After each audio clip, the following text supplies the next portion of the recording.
আসসালামু আলাইকুম প্রিয় দর্শক মণ্ডলী, আমরা আছি পাবনা জেলা বোনাইনগর ফরিদপুরে।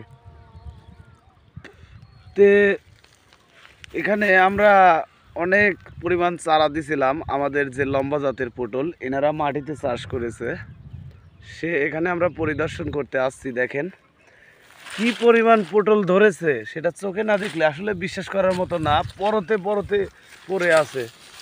এক ভাইয়ের সাথে কথা বলবো। শাহিন ভাই, আসসালামু আলাইকুম ভাই। কি অবস্থা, কি রকম পটল দেখতেছেন? হ্যাঁ, ভালো আছি দাদা। ভাই পটল দেখতেছেন কি রকম? আরে ভাই, পটল তো মাথা নষ্ট হয়ে গেছে ভাই। পটল দেখি, আরে দাদা পটল ভাই কোনডে থেকে কোনডে দেখাবো কোন? মাটিতে চাষ করছে দেখেন পটল ভাই, এই দেখেন গোটা জমি একই রকম পটল পড়ে আছে ভাই। দেখেন আসলে দেখার মতো দৃশ্য। সামনে আসেন, দেখেন এক একটা লতা পটল কি আছে দেখেন। দেখেন শুধু দৃশ্য হয়ে আছে, একই রকম ধরে আছে ভাই পটল, খালি পটল আর পটল।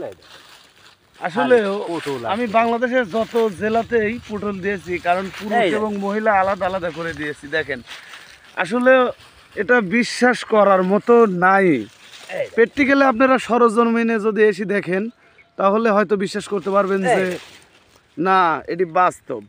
কারণ এই দেখেন ধরে আছে ঝোপা ঝোপা পটল ধরে আছে একই রকম।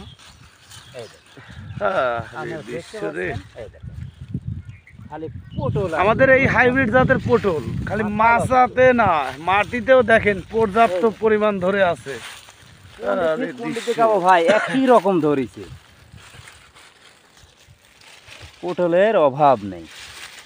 দেখেন এই যে প্রিয় দর্শক মন্ডলী, এই জাতের চারা আমরা কার্তিক মাস থেকে ফাল্গুন চৈত্র মাস পর্যন্ত চারা দিয়ে থাকি। আপনারা যদি আমাদের কাছ থেকে চারা নিতে চান তাহলে অবশ্যই যোগাযোগ করবেন। আসসালামু আলাইকুম।